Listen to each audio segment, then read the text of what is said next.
तो दोस्तों जब हम घर से निकले थे तो जय माता दी बोल के निकले थे और हमने सच्चे दिल से ठाना था कि हमें दूनागिरी माता के दर्शन करने आज जाना ही जाना है, हर हाल में जाना है। तो यहाँ पे गांव में गाड़ियों की बहुत शॉर्टेज चल रही है क्योंकि इस टाइम शादियाँ बहुत थी और गाड़ियाँ बारातों में चली गई थी। तो एक भी गाड़ी का दिखना बहुत बड़ा वो माना जा रहा था कि हम लोग काफ़ी टाइम तक बैठे रहे स्टैंड के पास, गाड़ी का वेट करते रहे तो गाड़ी तो कोई आने का नाम ही नहीं ले रही थी। फिर हमने सोचा कि हम पैदल पैदल आगे छानोगोलू तक जाएंगे, फिर वहाँ से हमें गाड़ी जो भी मिलेगी हम चले जाएंगे। लेकिन दोस्तों छानोगोलू जाना भी बहुत बड़ा टास्क था क्योंकि इतनी ज़्यादा धूप में पैदल चल के इतना ज़्यादा दूर तक जाना, मेरे तो पैर जवाब दे जाते। तो मुझे बहुत डर लग रहा था क्योंकि मैं ज़्यादा चल नहीं पा रही थी पहाड़ों में, तो अब आदत नहीं थी इतनी। तो मैं सोची थी हे माता रानी कैसे करके एक गाड़ी बुला दो जिसमें हम जा सके। तो अचानक से ऐसा हुआ कि एक गाड़ी आ जाती है, एक वैन आती है और वैन में 7 सीट भी होती हैं, सिर्फ 7 सीट। तो सोचिए कि गाड़ी छोटी भी आ सकती थी, कोई ऑल्टो आ सकती थी, लेकिन गाड़ी आई वैन और उसमें 7 सीट थे और हम लोग 7 लोग ही थे, मतलब हम 7 लोग थे। अगर गाड़ी छोटी आती तो हम उसमें सब लोग नहीं जा सकते। तो देखिए वो माता रानी का भेजा हुआ वाहन था जो आ गया था हमें दूनागिरी मंदिर पहुंचाने के लिए। वो जो गाड़ी वाले थे वो कहीं से आ रहे थे तो उनको इस रास्ते पे जाना था, लेकिन उनको कोई सवारियां नहीं मिल रही थी तो वो इधर को आ गए।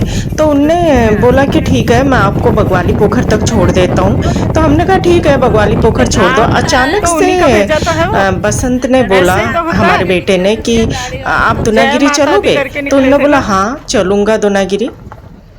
तो बस फिर बातें शुरू हुई और पैसे भी तय हो गए। जो हमारा बजट था उसी में वो लेके हमें दूनागिरी चले गए। तो ये हमारे लिए बहुत बड़ा चमत्कार था, वरना आज ये गाड़ी हमें नहीं मिलती तो हो सकता हम ना जा पाते या क्या होता क्या नहीं ये हम सोच भी नहीं सकते क्योंकि गाड़ियाँ ही नहीं थी कोई इधर। तो दोस्तों ये रोड यहाँ गाँव की नई बनी हुई है, यहाँ पे गाड़ियों की आवाजाही बहुत कम है, मुश्किल से ही गाड़ियाँ मिलती है और आजकल तो बारातों का सीजन है तो वैसी ही गाड़ी नहीं मिल रही।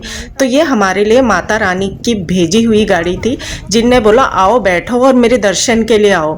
तो इसे कहते हैं सच्चे दिल से किसी चीज़ को चाहना।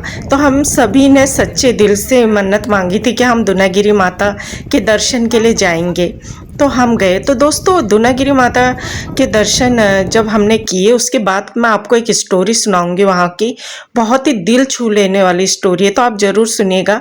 तो ये ब्लॉग है, हम रास्ते में दुगौड़ा गांव होते हुए आगे जा रहे थे। तो ये पड़ा था बासुली सेरा हाट गांव मेरी बड़ी भाभी का मायका है। तो हम इधर से निकले थे। तो ये कोटली वाली जो रोड है वो इधर से जो नई रोड बनी इधर से ही जाती है, ये बगवाली पोखर जाती है। फिर बगवाली पोखर हमारी रोज की मार्केट है, हम जो भी सामान है वहाँ से लेके आते हैं। तो अब हम आ गए थे बासुली सेरा का पुल है ये। तो यहाँ की मैंने बहुत सारी वीडियो बनाई है, जब भी बगवाली पोखर जाती हूँ, दीदी के गांव जाती हूँ कोटली, तो ये पुल ज़रूर मेरी वीडियो में होता है। तो ये पुल मुझे बहुत ही अच्छा लगता है। तो ये हाट गांव है जहाँ मेरी भाभी का मायका था और हम बचपन में बहुत आते थे इधर और बहुत रहे हैं हम यहाँ पे। तो आज तो ये सब सपना जैसा लगता है क्योंकि अब कोई गाँव में है ही नहीं। तो ये मंदिर है शिवालय, हर हर महादेव जरूर लिखिएगा। तो हम लोग देखिए 7 लोग हैं और 7 लोग इस गाड़ी में बैठ के जा रहे थे। हमें मुंह मांगी जैसे मुराद मिल गई थी, हमारे बजट में गाड़ी मिल गई थी, और क्या चाहिए था। फिर हम पहुंचने वाले हैं बगवाली पोखर। तो बगवाली पोखर भी बहुत अच्छी मार्केट है, हमारी लोकल मार्केट है जहां से हम सामान लेते हैं और हर एक सामान मिल जाता है यहाँ पे। तो अब बगवाली पोखर से हमें निकलना था बिंता वाली रोड पे, तो हम आगे इधर को जा रहे थे। तो बच्चों ने बोला कि हमें भूख लगी है, कुछ खाना है, अगर मिल जाए। तो हम वही देखने जा रहे थे कि कुछ मिल जाए, लेकिन मिला तो कुछ नहीं। तो फिर हम डायरेक्ट मंदिर की तरफ ही चले गए। दोस्तों वीडियो अच्छी लगे वीडियो को लाइक कमेंट शेयर ज़रूर कीजिएगा और जय माता दी ज़रूर लिखिएगा, जय दूनागिरी माँ ज़रूर लिखिएगा ऐसा। और फेसबुक पे देख रहे हैं तो फॉलो ज़रूर कीजिए और यूट्यूब पे देख रहे हैं तो सब्सक्राइब किए बिना बिल्कुल मत जाइए। तो मैं आगे का ब्लॉग और लेके आऊँगी। अब फिर आगे आपको दिखाऊँगी कि हमने दूनागिरी में मंदिर में दर्शन किए, क्या देखा हमने वहाँ पे। तो एक स्टोरी आपको सुनाऊँगी वहाँ जाके। तो दोस्तों, जब भी हम गांव आते हैं सोचते हैं दूनागिरी माता के दर्शन करने जाएंगे, लेकिन कभी जा नहीं पाते हैं। तो अब मैं काफ़ी सालों बाद जा रही हूँ, तो आज मुझे बहुत अच्छा लग रहा है। मेरी मुराद पूरी हुई है, गाड़ी भी मिल गई है, तो हम लोग जा रहे थे। इसीलिए कहते हैं कि अगर आप सच्चे दिल से कुछ भी मांगो तो आपको ज़रूर मिलता है। अच्छा, तो अब हम निकल गए थे बिंता वाली ये रोड है पे। काम का नोकू की मार्केट। अभी बादल लगने लगे ऊपर पहाड़ों में, बारिश का कोई पता नहीं है, फिर से हो सकती है। क्या है? बाड़ी में हम गाड़ी में थे, अब आ गए हम अपनी बाड़ी में।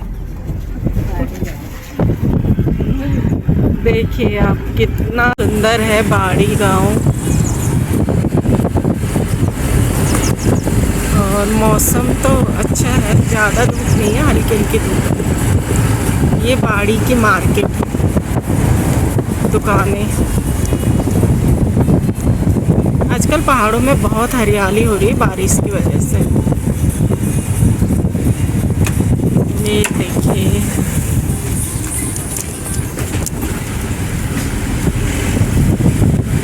सामने पहाड़ दिख रहे हैं, भटकोट का पहाड़ दिख रहा है, वहाँ पे बादल लगे हैं,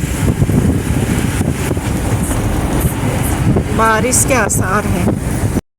हम आ गए हैं बिंता।